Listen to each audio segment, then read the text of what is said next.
Genesis 37. Jacob lived in the land of his father's sojournings, in the land of Canaan. These are the generations of Jacob. Joseph, being 17 years old, was pasturing the flock with his brothers. He was a boy with the sons of Bilhah and Zilpah, his father's wives. And Joseph brought a bad report of them to their father. Now Israel loved Joseph more than any other of his sons, because he was the son of his old age. And he made him a robe of many colors. But when his brothers saw that their father loved him more than all his brothers, they hated him and could not speak peacefully to him. Now Joseph had a dream, and when he told it to his brothers, they hated him even more. He said to them, "Hear this dream that I have dreamed. Behold, we were binding sheaves in the field, and behold, my sheaf arose and stood upright. And behold, your sheaves gathered around it and bowed down to my sheaf." His brothers said to him, "Are you indeed to reign over us? Or are you indeed to rule over us?" So they hated him even more for his dreams and for his words. Then he dreamed another dream and told it to his brothers and said, "Behold, I have dreamed another dream. Behold, the sun, the moon, and 11 stars were bowing down to me." But when he told it to his father and to his brothers, his father rebuked him and said to him, "What is this dream that you have dreamed? Shall I and your mother and your brothers indeed come to bow ourselves to the ground before you?" And his brothers were jealous of him, but his father kept the saying in mind. Now his brothers went to pasture their father's flock near Shechem. And Israel said to Joseph, "Are not your brothers pasturing the flock at Shechem? Come, I will send you to them." And he said to him, "Here I am." So he said to him, "Go now, see if it is well with your brothers and with the flock, and bring me word." So he sent him from the valley of Hebron, and he came to Shechem. And a man found him wandering in the fields. And the man asked him, "What are you seeking?" "I am seeking my brothers," he said. "Tell me, please, where they are pasturing the flock?" And the man said, "They have gone away, for I heard them say, 'Let us go to Dothan.'" So Joseph went after his brothers and found them at Dothan. They saw him from afar, and before he came near to them, they conspired against him to kill him. And they said to one another, "Here comes this dreamer. Come now, let us kill him and throw him into one of the pits. Then we will say that a fierce animal has devoured him, and we will see what will become of his dreams." But when Reuben heard it, he rescued him out of their hands, saying, "Let us not take his life." And Reuben said to them, "Shed no blood, throw him into this pit here in the wilderness, but do not lay a hand on him, that he might rescue him out of their hand to restore him to his father." So when Joseph came to his brothers, they stripped him of his robe, the robe of many colors that he wore, and they took him and threw him into a pit. The pit was empty, there was no water in it. Then they sat down to eat, and looking up they saw a caravan of Ishmaelites coming from Gilead, with their camels bearing gum, balm, and myrrh, on their way to carry it down to Egypt. Then Judah said to his brothers, "What profit is it if we kill our brother and conceal his blood? Come, let us sell him to the Ishmaelites, and let not our hand be upon him, for he is our brother, our own flesh." And his brothers listened to him. Then Midianite traders passed by, and they drew Joseph up and lifted him out of the pit, and sold him to the Ishmaelites for 20 shekels of silver. They took Joseph to Egypt. When Reuben returned to the pit and saw that Joseph was not in the pit, he tore his clothes and returned to his brothers and said, "The boy is gone, and I, where shall I go?" Then they took Joseph's robe and slaughtered a goat and dipped the robe in the blood. And they sent the robe of many colors and brought it to their father and said, "This we have found. Please identify whether it is your son's robe or not." And he identified it and said, "It is my son's robe. A fierce animal has devoured him. Joseph is without doubt torn to pieces." Then Jacob tore his garments and put sackcloth on his loins and mourned for his son many days. All his sons and all his daughters rose up to comfort him, but he refused to be comforted and said, "No, I shall go down to Sheol to my son mourning." Thus his father wept for him. Meanwhile the Midianites had sold him in Egypt to Potiphar, an officer of Pharaoh, the captain of the guard. Genesis 38. It happened at that time that Judah went down from his brothers and turned aside to a certain Adullamite, whose name was Hira. There Judah saw the daughter of a certain Canaanite, whose name was Shua.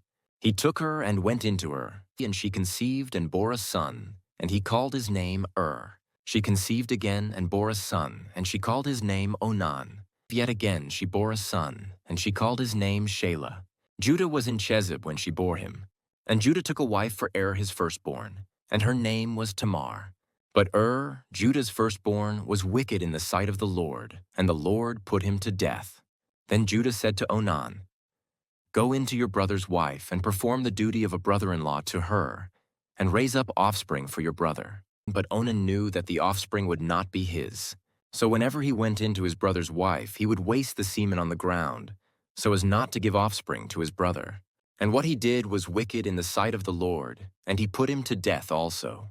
Then Judah said to Tamar, his daughter-in-law, "Remain a widow in your father's house till Shelah, my son, grows up," for he feared that he would die like his brothers. So Tamar went and remained in her father's house.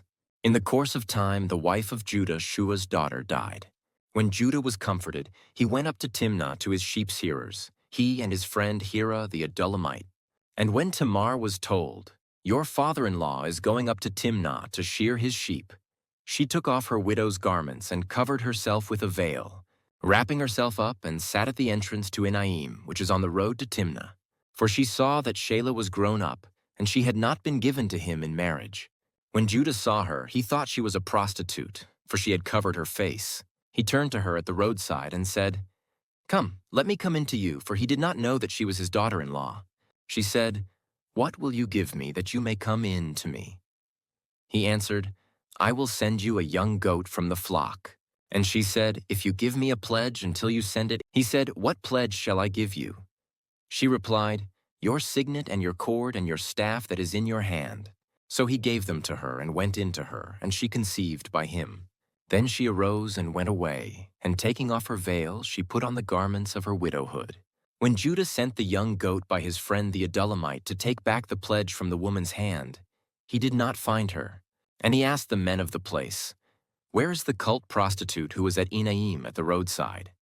And they said, "No cult prostitute has been here." So he returned to Judah and said, "I have not found her."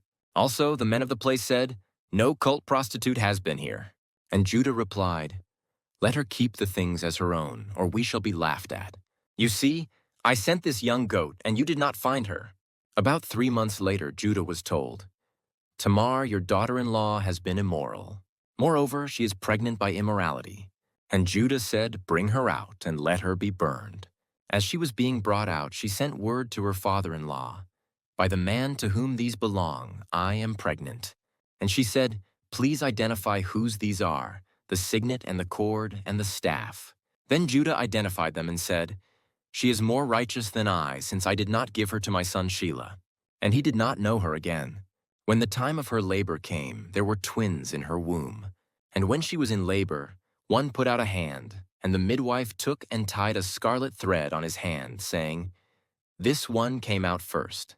But as he drew back his hand, behold, his brother came out. And she said, "What a breach you have made for yourself." Therefore his name was called Perez. Afterward his brother came out with the scarlet thread on his hand, and his name was called Zerah. Genesis 39. Now Joseph had been brought down to Egypt, and Potiphar, an officer of Pharaoh, the captain of the guard, an Egyptian, had bought him from the Ishmaelites who had brought him down there. The Lord was with Joseph, and he became a successful man, and he was in the house of his Egyptian master. His master saw that the Lord was with him, and that the Lord caused all that he did to succeed in his hands. So Joseph found favor in his sight and attended him, and he made him overseer of his house and put him in charge of all that he had. From the time that he made him overseer in his house and over all that he had, the Lord blessed the Egyptian's house for Joseph's sake. The blessing of the Lord was on all that he had, in house and field. So he left all that he had in Joseph's charge, and because of him he had no concern about anything but the food he ate. Now Joseph was handsome in form and appearance. And after a time his master's wife cast her eyes on Joseph and said, "Lie with me." But he refused and said to his master's wife, "Behold, because of me my master has no concern about anything in the house, and he has put everything that he has in my charge. He's not greater in this house than I am, nor has he kept back anything from me except you, because you are his wife. How then can I do this great wickedness and sin against God?" And as she spoke to Joseph day after day, he would not listen to her, to lie beside her or to be with her. But one day, when he went into the house to do his work and none of the men of the house was there in the house, she caught him by his garment, saying, "Lie with me." But he left his garment in her hand and fled and got out of the house. And as soon as she saw that he had left his garment in her hand and had fled out of the house, she called to the men of her household and said to them, "See, he has brought among us a Hebrew to laugh at us. He came in to me to lie with me, and I cried out with a loud voice.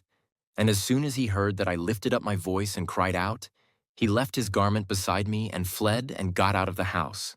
Then she laid up his garment by her until his master came home. And she told him the same story, saying, "The Hebrew servant, whom you have brought among us, came in to me to laugh at me. But as soon as I lifted up my voice and cried, he left his garment beside me and fled out of the house." As soon as his master heard the words that his wife spoke to him, "This is the way your servant treated me," his anger was kindled. And Joseph's master took him and put him into the prison, the place where the king's prisoners were confined, and he was there in prison.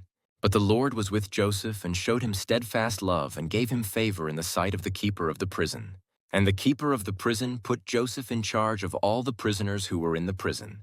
Whatever was done there, he was the one who did it. The keeper of the prison paid no attention to anything that was in Joseph's charge, because the Lord was with him, and whatever he did, the Lord made it succeed. Genesis 40. Sometime after this, the cupbearer of the king of Egypt and his baker committed an offense against their lord the king of Egypt. And Pharaoh was angry with his two officers, the chief cupbearer and the chief baker. And he put them in custody in the house of the captain of the guard, in the prison where Joseph was confined. The captain of the guard appointed Joseph to be with them, and he attended them. They continued for some time in custody. And one night they both dreamed, the cupbearer and the baker of the king of Egypt, who were confined in the prison, each his own dream, and each dream with its own interpretation. When Joseph came to them in the morning, he saw that they were troubled. So he asked Pharaoh's officers who were with him in custody in his master's house, "Why are your faces downcast today?" They said to him, "We have had dreams, and there is no one to interpret them." And Joseph said to them, "Do not interpretations belong to God? Please tell them to me." So the chief cupbearer told his dream to Joseph and said to him, "In my dream there was a vine before me, and on the vine there were 3 branches. As soon as it budded, its blossoms shot forth, and the clusters ripened into grapes. Pharaoh's cup was in my hand, and I took the grapes and pressed them into Pharaoh's cup and placed the cup in Pharaoh's hand." Then Joseph said to him, "This is its interpretation. The 3 branches are 3 days. In 3 days Pharaoh will lift up your head and restore you to your office, and you shall place Pharaoh's cup in his hand as formerly, when you were his cupbearer. Only remember me when it is well with you, and please do me the kindness to mention me to Pharaoh, and so get me out of this house. For I was indeed stolen out of the land of the Hebrews, and here also I have done nothing that they should put me into the pit." When the chief baker saw that the interpretation was favorable, he said to Joseph, "I also had a dream. There were 3 cake baskets on my head, and in the uppermost basket there were all sorts of baked food for Pharaoh, but the birds were eating it out of the basket on my head." And Joseph answered and said, "This is its interpretation. The 3 baskets are 3 days. In 3 days Pharaoh will lift up your head from you and hang you on a tree, and the birds will eat the flesh from you." On the 3rd day, which was Pharaoh's birthday, he made a feast for all his servants and lifted up the head of the chief cupbearer and the head of the chief baker among his servants.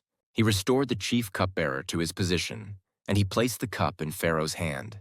But he hanged the chief baker as Joseph had interpreted to them. Yet the chief cupbearer did not remember Joseph, but forgot him.